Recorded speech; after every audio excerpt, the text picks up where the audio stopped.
Olá, gente. Boa tarde. Bom, a gente está na semana do São João, das festas juninas. Esses dias, durante uma festa junina, eu tive uma conversa com alguns amigos, então eu estou querendo registrar um pouco dessas conversas, de algumas reflexões que a gente vai tendo assim numa conversa e que às vezes ficam perdidas no ar, né? Então, eu quero compartilhar com vocês uma história familiar, assim, mas que diz muito respeito sobre a história do Nordeste, sobre a história do forró, do surgimento da música nordestina, dessa música nordestina, né, que a gente tanto toca nas festas juninas e que é uma história, cara, muito incrível, assim, né? Há um tempo atrás eu estava perguntando para um tio meu tio Zé, sobre o meu bisavô chamado Ernesto, né, que viveu ali no começo do século XX, entre o começo e meados do século XX, né, final do século XIX. Ele era natural de uma cidade chamada Canhoba, lá no Vale do São Francisco, no Baixo São Francisco. Em um momento da vida dele, ele migrou mais para o sertão, para o interior da Caatinga, para Itabi, uma cidade onde boa parte da minha família nasceu, né? E o meu tio me contou que esse meu avô ganhou a vida e teve um certo sucesso financeiro na sua vida, fazendo o transporte de algodão da Caatinga para o Rio São Francisco.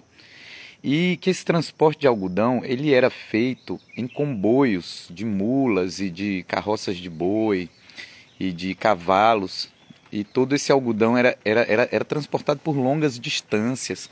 Então precisava se alimentar esses comboios, precisava ter toda uma logística muito complexa para se levar esses materiais, essa produção agrícola de um lugar para outro.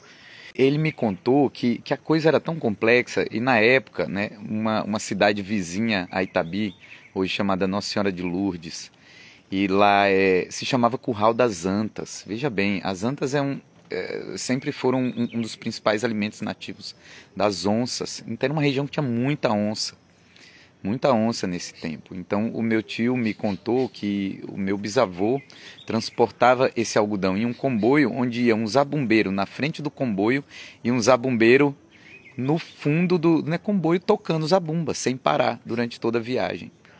Por quê? Para espantar as onças, porque também ia nesse comboio um bode ou ovelha, galinha, para ser abatido no meio do caminho para alimentar toda a tropa, né?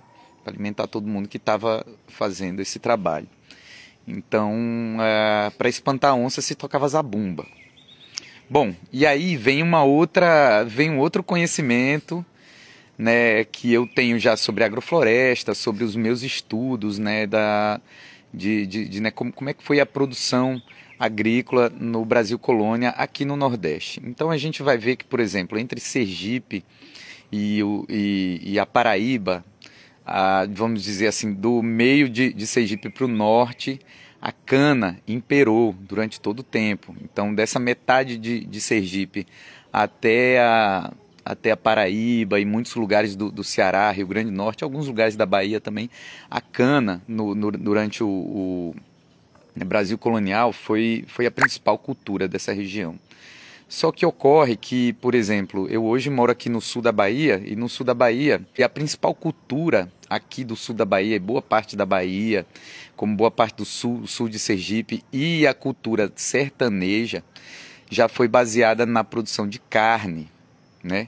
Para quê? Para alimentar principalmente o trabalho escravo nas lavouras de cana naquele tempo.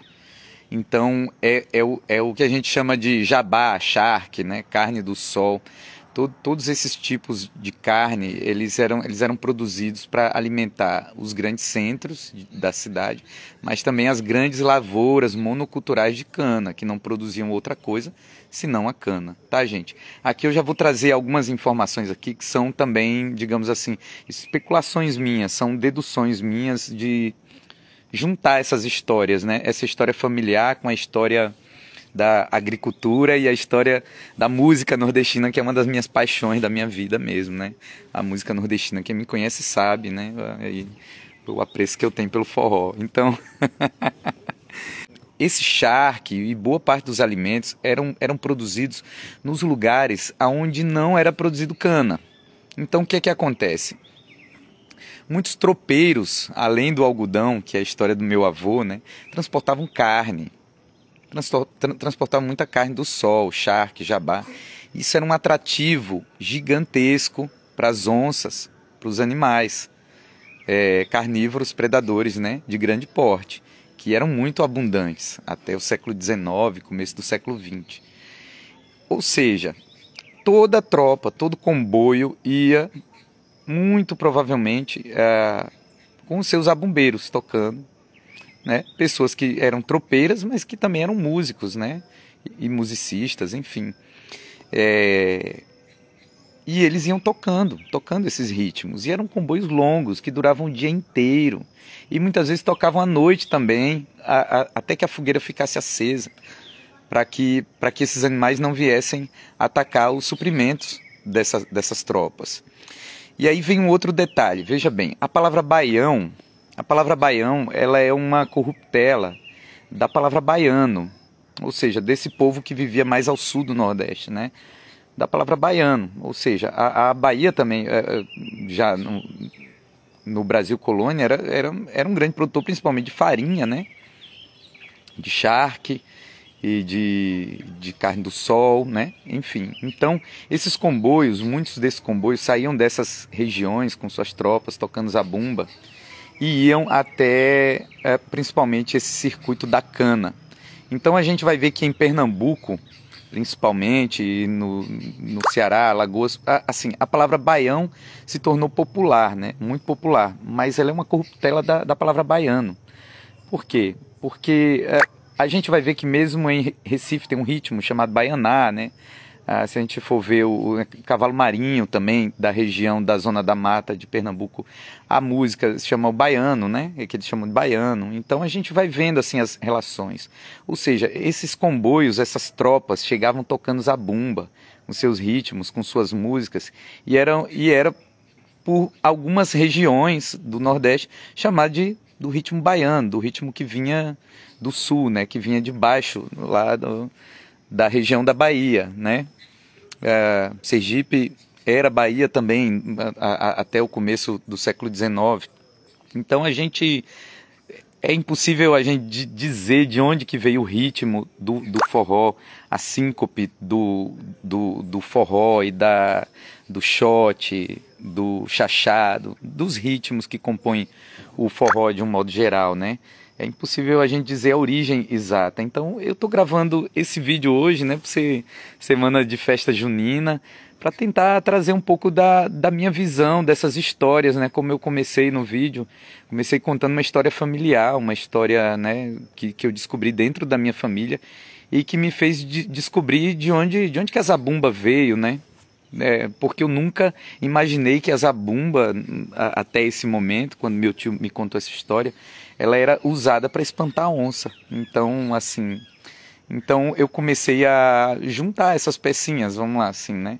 A palavra baião, uma corruptela de baiano, os meus conhecimentos sobre agrofloresta, e aí estou trazendo essa dedução aqui, essa humilde dedução aqui, um pouco do que eu acredito que seja a história desse ritmo incrível, gente, que está por esses dias agora dominando, né, todos os cantos do Nordeste, eu acredito que muitos lugares do Brasil também, e que é uma alegria tão grande, né, quando começa a tocar o forró assim diariamente, e, bom, enfim, né, para mim é um dos prazeres da vida, é o forró. Então poder juntar forró e a história da agricultura e a história dos nossos antepassados sempre foi a minha piração, assim, sempre foi uma coisa que me move profundamente, e eu queria compartilhar um pouco com vocês isso, tá certo?